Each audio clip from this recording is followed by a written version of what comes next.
as you can see, there's a lot going on here today. So I'm gonna go on the boat if that's cool with you guys again.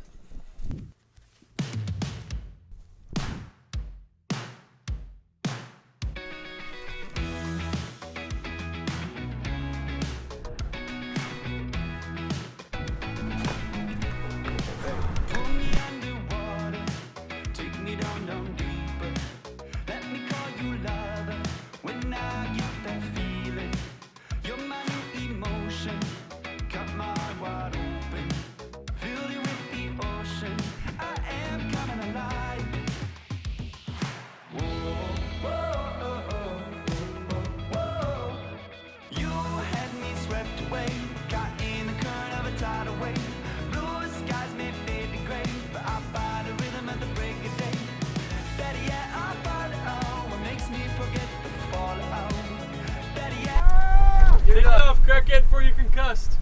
You alright? I wasn't even close. You're good, dude. Yeah, you're gonna die. You don't see that brain damage. Half the boot came off. I was actually scared. Yeah, I was very nervous at that point. I should have stopped after my first one.